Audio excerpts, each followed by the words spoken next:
Thank you for the introduction. Hello everyone, dobrý deň. So I've been in the gaming industry for 25 years. I am a lead game designer at Primal Game Studio, which is the team behind Mandragora, Whispers of the Witch Tree. I also would like to mention that I worked for Riot Games as well for a couple of years. Just a second. And this is Mandragora in a nutshell. This is an action RPG played from a 2.5D side-scroller perspective. It is developed by Primal Game Studio and published by Nightspeak. Mandragora is a single-player experience coming to PC and current-gen consoles on the April of 17th, which is less than 3 weeks from now.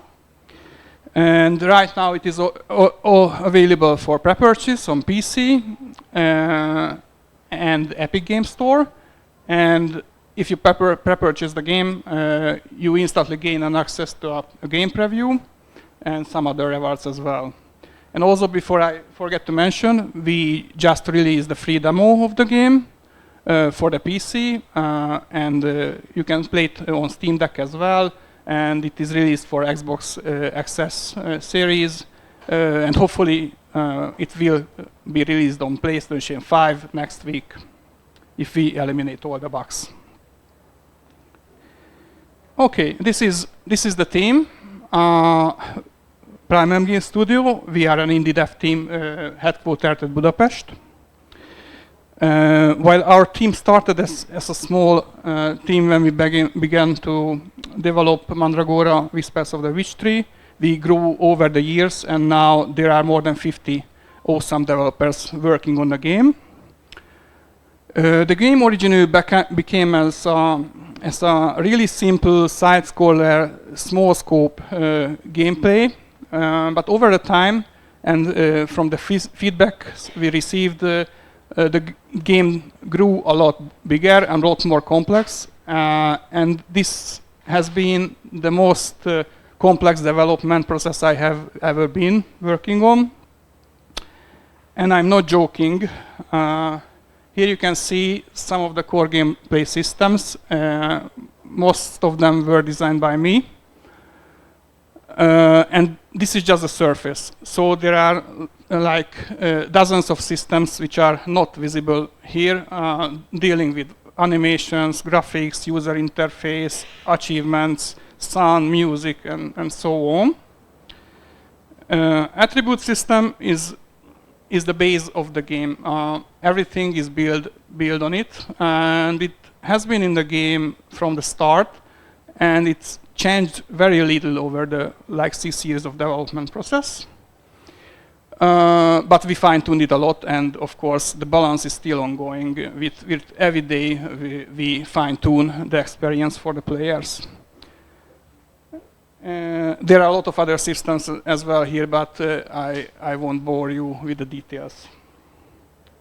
Okay, so Mandragora is a sprawling world, almost looks like a labyrinth, so the map is very important for this game. When we started the development, there were not any maps or any guidance to the players, but soon we realized that we have to implement one, because without it the players will be lost. As you can see on the picture, there are two parts of the map. One is an already explored one, and the player already found a map fragment for it, and it was given to an NPC. But if you are just the first timer on some of the areas, you will only see a foggy part visible on the bottom of the screen. But still, there will be marks on the map which you can see even if it is foggy. For example, if you are tracking a quest, there will be this huge glowing circle which shows the general area where you have to go. Also, we have fast travel system. You can see the fast travel points we call witch stones on the screen, like the dilapidated mausoleum, old elevator, forgotten catacombs as well. And we wanted to minimize backtracking in the game because gameplay is first and fun is first. Backtracking is not fun. So you can travel to any of the checkpoints from anywhere in the map if you are not in combat. So there are no limitations. You will not only explore this world, but also a great story as well. It was crafted by Brian Misoda, who is also known for Vampire Bloodlines.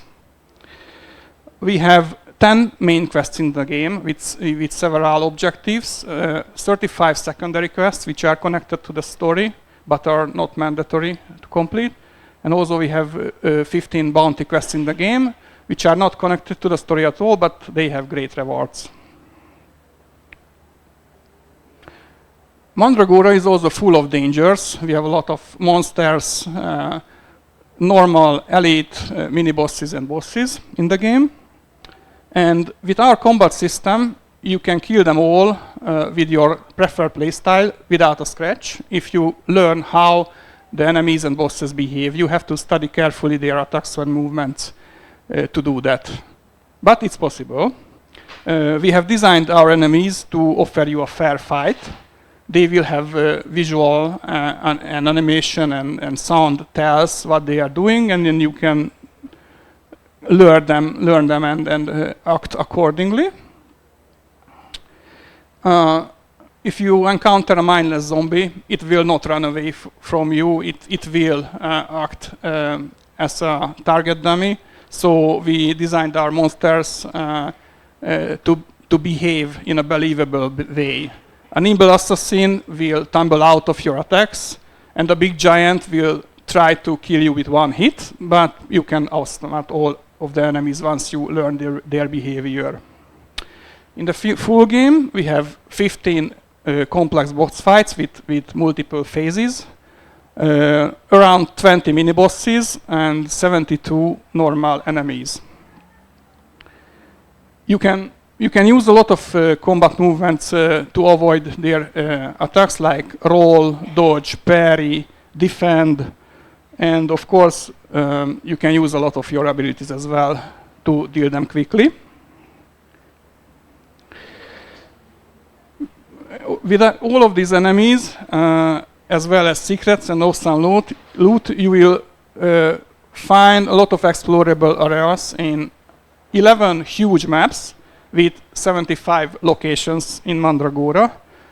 The game got much bigger than we anticipated at first, around twice as big, and it took twice as long to develop the game, but it worth every minute. We expect on average that to complete the main story, it would take around 40 hours. If you are a completionist, it could take much longer. And I won't even talk about playing with different classes and for explore different builds.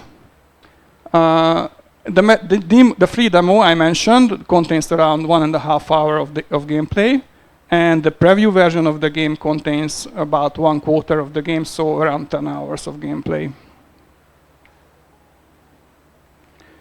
So at the start, you can choose from the 6 unique classes in Mandragora.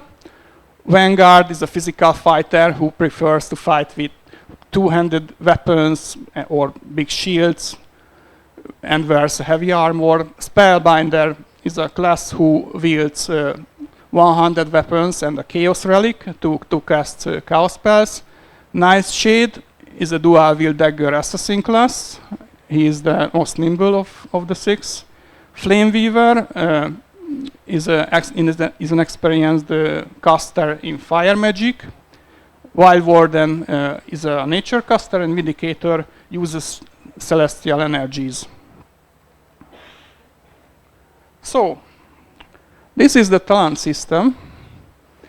Originally, this was not in the game at all. We started, when we started developing Mandragora, we had 2 different systems in the game when the characters level up. One was the attribute system, where the players could select their chosen attributes one by one after when they level up, and there was certain levels when they could also choose a talent, which is a powerful passive skill. But after a while, we realized that that system was kind of boring and without really important player decisions. So we mixed both systems together, and that's how we created the talent trees. The talent trees, of course, were polished over the years. The talent trees have 4 kind of nodes. The middle, at the bottom center, there is the starting node. Each class have one and unlocks a special weapon for the selected class. In this case, it is the dual wield daggers. Next to it are the small nodes. Actually, those are the attributes.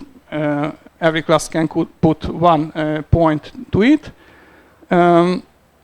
It's kind of an easy system because when you select one of the attributes, on the side, the modified statistics will be highlighted in green, so you can always check what is modified when you select one of the attributes there. And also we have an in-game glossary which explains all of the stats in the game, so you don't have to use third-party Wikipedia sites to learn the game. You can just do it inside the game. We also implemented choice nodes. You can see, I don't know if I can point it, for example here, those cross swords represent an offensive choice node. We have 4 different kind of choice nodes: offensive, defensive, utility, and critical. There you can select one of your attribute you want to increase. You can put 3 points on any given choice node, and the third point always gives some extra bonus for that. And the talents with the unique icons are the most powerful. Sometimes they only increase your power, like giving you poison chance or bleed chance. And there are some more complex ones which modify how you play the game. For example, Armor Breaker gives you a chance to break an armor fragment from one of the enemies, which decreases the armor of the enemy. And also you can pick up that fragment and increase your armor in return. Also another example would be Chaotic Energies, which activates every 30 seconds. And when it activates, you have to choose what bonus you want by doing a certain spell or an attack. And that determines the bonus you gain after that. Okay, so the 6 classes have 6 talent trees. Each have 16 talents, so 96 talents overall. But classes are not limited to their own talent tree. You can easily go to a neighboring talent tree and pick talents from there. In this picture, for illustrative purposes, you can see both talent trees combined, but in the game you will only see one. And in this build, it's a combined Vanguard Flameweaver mix build, which focuses on bleed and applying bleed as fast as possible, getting some talents which gives you health regeneration when there are bleeding enemies around you. And also, there is a talent which increases your attack speed if you attack fast 4 times in 3 seconds. So it is a build for fast one-handed weapons. But this is just an example. Actually, you can select any of the trees, any of the talents, and combine them. So there are like thousands of, or I would say tens of thousands of combinations possible. So we'll be interested what the players will come up with. Okay, and beside talents, we also have active skills. Each class have around 8 to 10 active skills, and we have 6 slots where the player can put their active skills. And because of the controller, we had some limitations. So at once, there are 3 active skills are present on the screen, but you can easily change the set with one button. And also, We have 2 weapon sets as well for the players, and both the active skill sets and the weapon sets can be changed together or separately, whatever the player wishes. Okay. So, of course, we can't forget about the gear as well. In Mandragora, there are more than 350 wearable items, consumables, and crafting materials. And beside that, we also have 114 different weapons, which includes 100 maces, 200 hammers, 1 and 200 swords, dual-wield daggers, 2 kind of shields, and also some magical relics as well. You can craft them, you can earn them by completing quests, and you can find them as well. We have 4 types of armor in Mandragora: cloth, leather, mail, and plate. And the heavier the armor is, it offers the better protection against physical attacks, but it also increases your equip load, which is important because if you reach a limit, your roll and dodge becomes shorter, so it will become harder to avoid enemy attacks. But it also increases your poise, which makes you harder to stagger in combat, so you can withstand big enemy attacks and you can just retaliate freely in this case. Okay. As you can see, each armor set have a unique look on your character as well as the weapons. But if you like the bonus but don't like the outlook, you can always visit the tailor and customize your lookout freely. We don't have an in-game microtransaction shop, so it's free. We have artisan NPCs in the game, 7. Ulfar is the blacksmith. He can craft mail and plate armor, shields, weapons, so it's quite an important NPC. Shirin is the tailor who can craft leather and cloth armor, as well as bandages and armor kits, which increase your armor. Alanna is the alchemist. She can produce 2 kind of consumables, potions, which you can drink to increase your statistics, and weapon oils, which you can use on your weapons.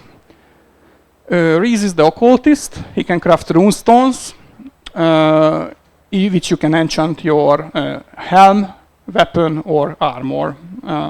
It provides different kind of bonuses, whatever you want to put on those armor sets. Irsa is the goldsmith. She can craft rings for you. Gerald is the adventurer. He cannot craft anything, but he provides you the in-game map. So all the map fragments you have collected during your adventures goes to Gerald, and he will reveal the map portion. And Graham is the cook.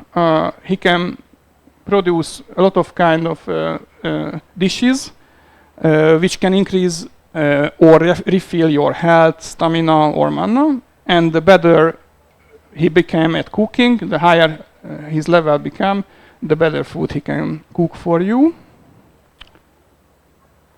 And this is how the crafting interface looks in the game.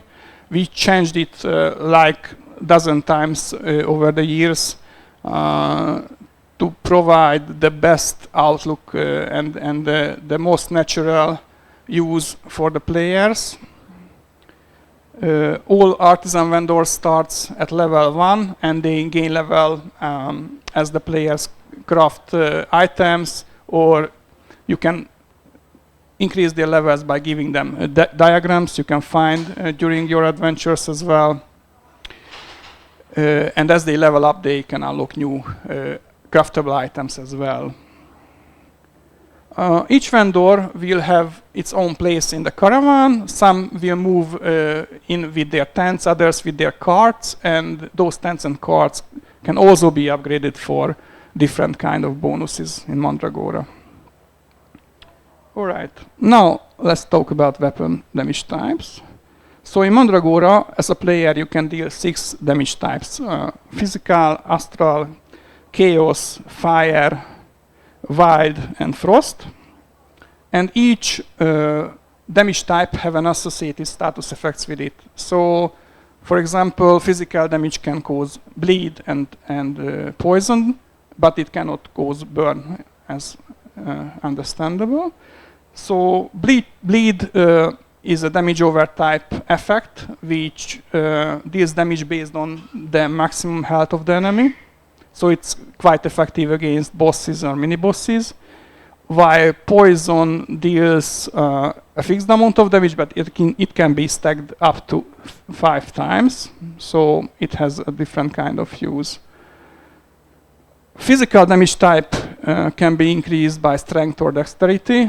On each weapon, you will see how they scale. For example, on the copper straight sword in the middle, you can see that it deals 110 physical damage, and it scales with both strength and dexterity. If you are unsure about what the pictograms means, you can always check it in the glossary, but in this case, the red fist represents strength and the blue palm represents dexterity. Beside physical damage, all other damage types are considered magic damage. And if an ability or a weapon deals magic damage, for example, the Dust Blade deals 65 fire and 55 chaos damage, it can only be scaled by power or spirit. So, for example, the red fist or a Dust Blade represent that it scales only the physical damage, and the other 2 types scale the magical damage part. Okay. One major aspect of the game, which we have shared very little information about, is entropy. So entropy is a parallel plane of existence in the game. Actually, we haven't shown any video about it. We wanted to keep it a secret, a surprise for everyone who will reach this part of the game.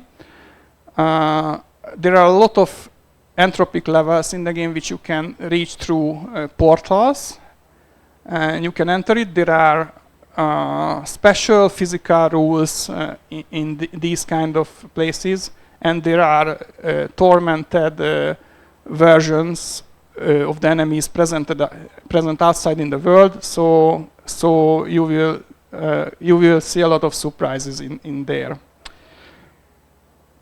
Actually, yeah. So yeah, we haven't shared any video about it, and it will all be released in the full game. It is not part of the preview version as well.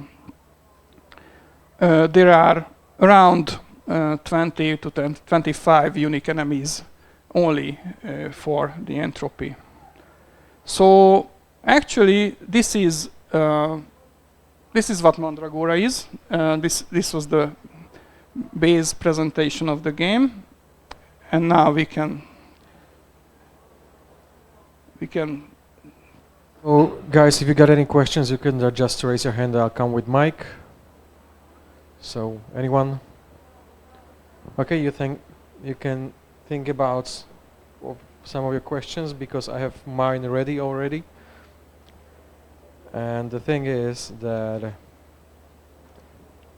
Mandragora blends elements of Metroidvania and Souls-like combat. So what inspired you to merge these genres, and what challenges did you face balancing them?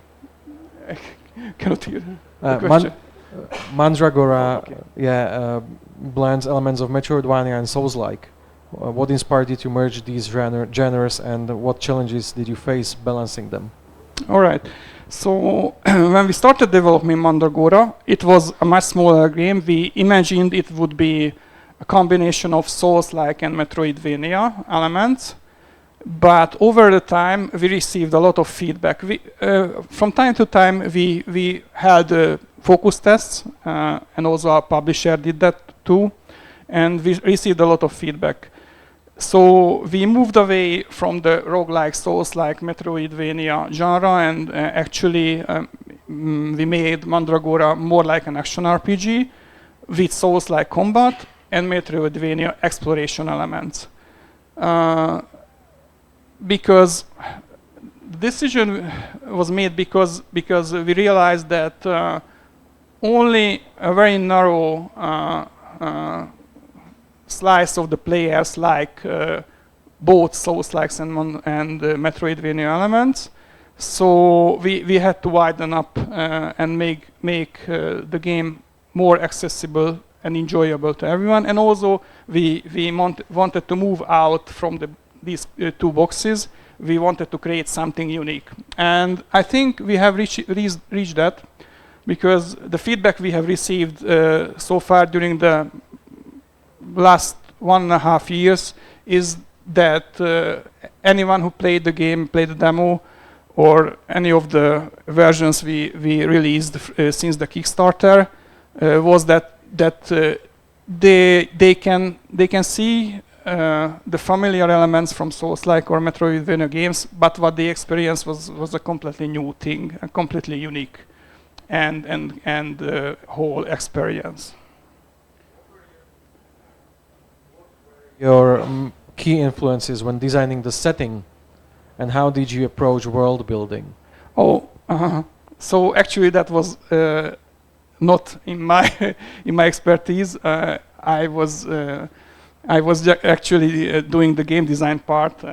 Anything related to gameplay balance. One thing I forgot to mention, that to make the experience as smooth as possible, at first we thought that it will be the game will not require too many animations. We were very wrong. Only for the playable character we created more than 1,500 animation sequences. So to create as smooth as possible. So overall there are thousands of animations in the game. Anyone else? Sorry, I wasn't here at the beginning. So what is the size of the team, and for how long are you developing the game, and for how long are you expect to develop until the game is finished? Well, the game will be released within 3 weeks, so it's complete. But we are working on it for almost 7 years. The game started as a very small project. Only like 5 or 6 people were working on it in the first 2 years. But now we are working on it with 50 people, so it became a big team and a big game. We originally thought that it will be a small game, offering around 20 hours of gameplay. We reached 40 hours now, but it's just the minimum you need to complete the campaign. So you can spend hundreds of hours in the game right now. There are a lot of content. What else? You mentioned that you listened to feedback and you basically reshaped the game to suit more the community. But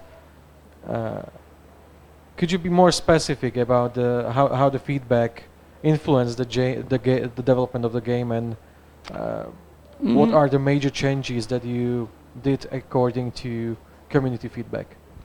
Well, it was a step-by-step process. So after the first playable version was ready, we had some focus tests, and we received mixed feedback. Some parts were okay, some parts were bad, some parts were good in the game, and we approached the step-by-step approach, only changing a few things at a time.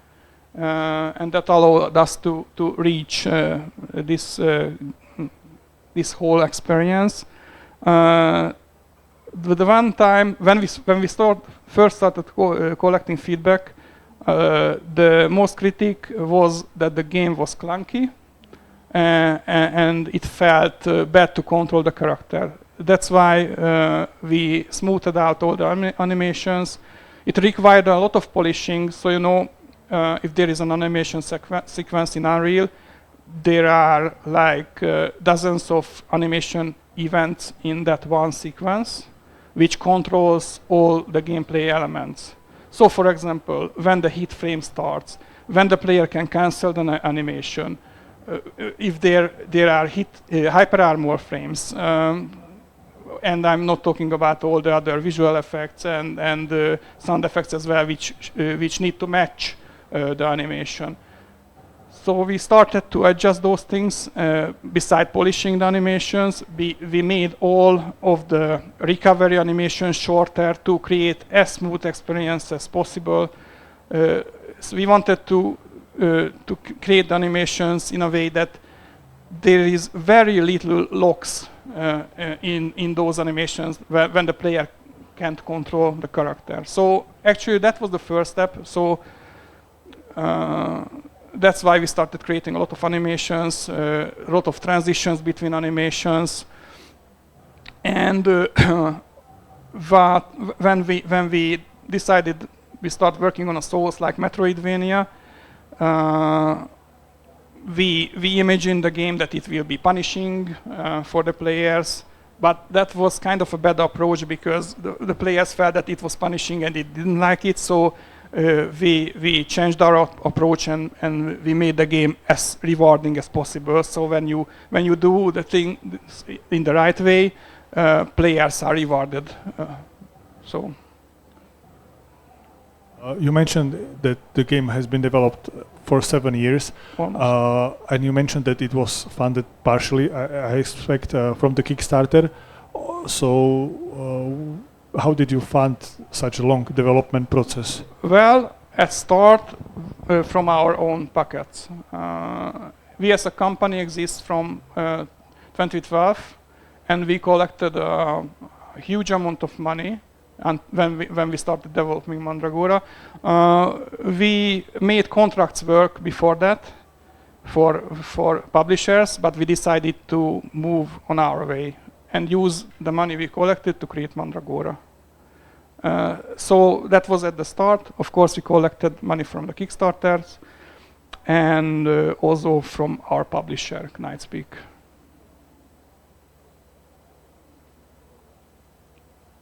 Is there any combat or travel mechanics that gave you a lot of trouble while developing?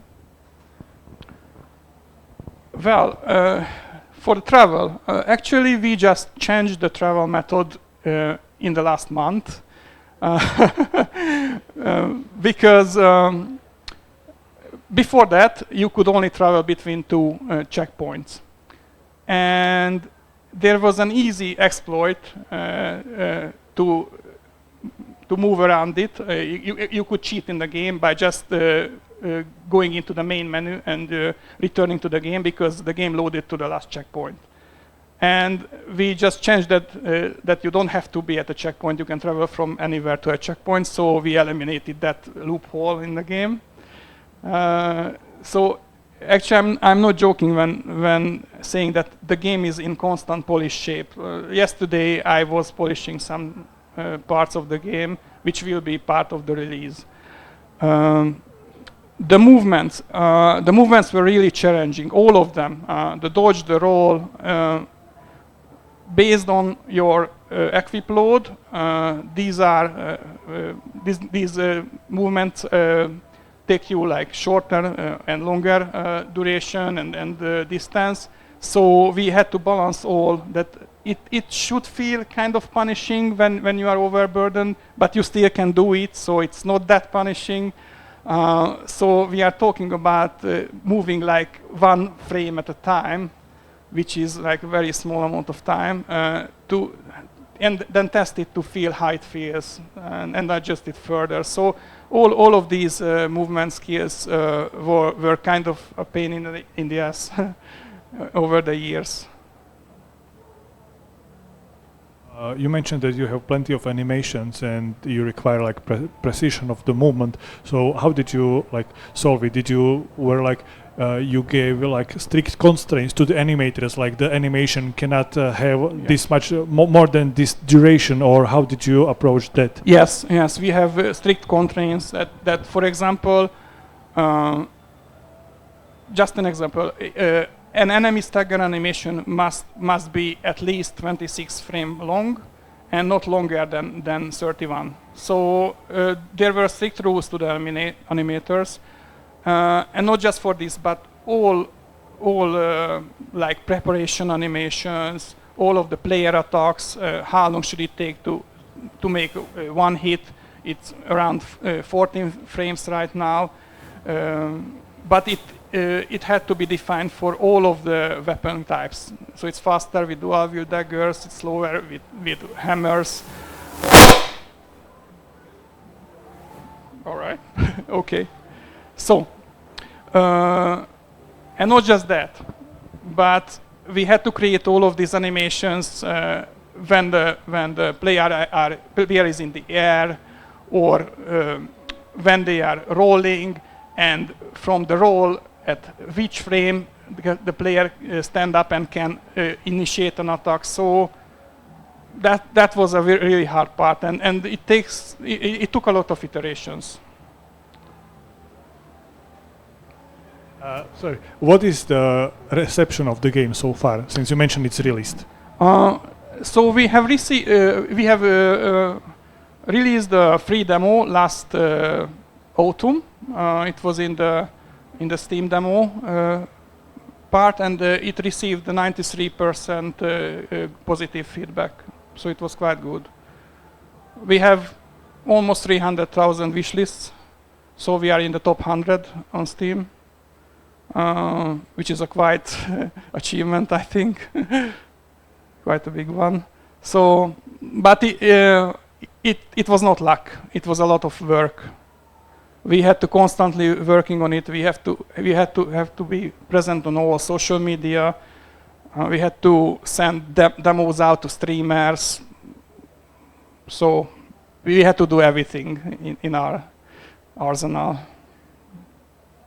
Anyone else? Even about Heroes of Might and Magic 6?